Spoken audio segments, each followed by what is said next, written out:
Hello YouTube, again, part 2 of making a socket server in C#.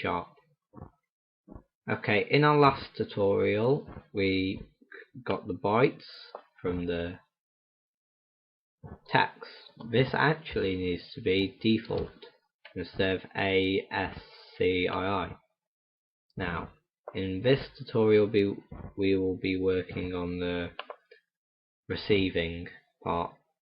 So we need while true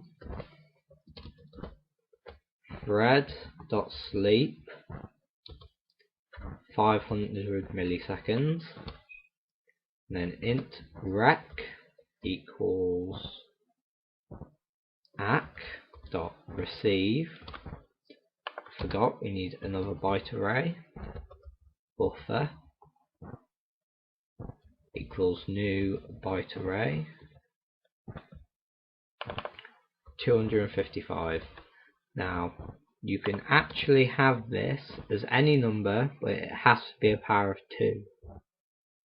That's the only rule. Okay, receive into buffer, then we want 0, then buffer dot length. Why has that done that? And then 0 again. Oh, it's capital.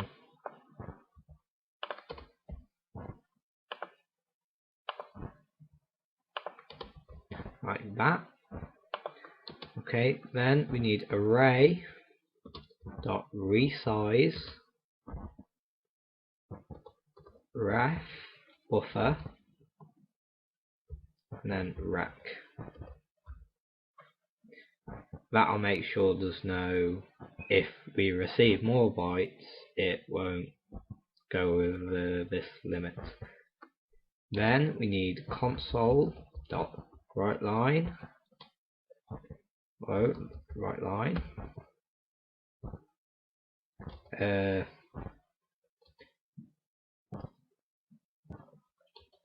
encoding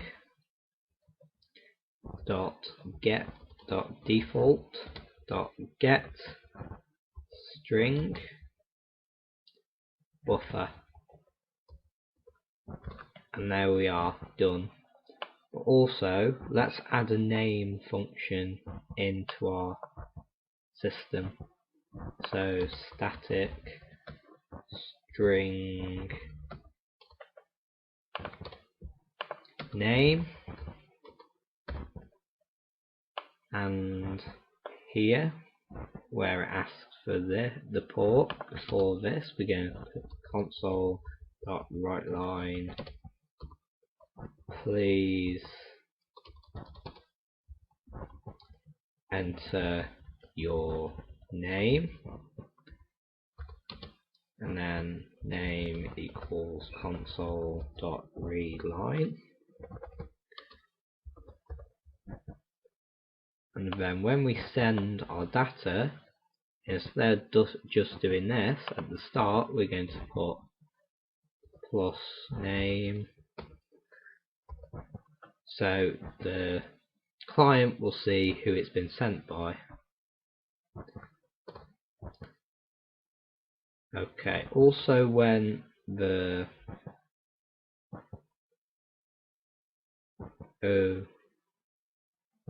yeah, that's okay, yeah, that's okay. And there we are, we're done. You might note, after we've got the set, we need to start our receiving threads as well. Okay, we're done there.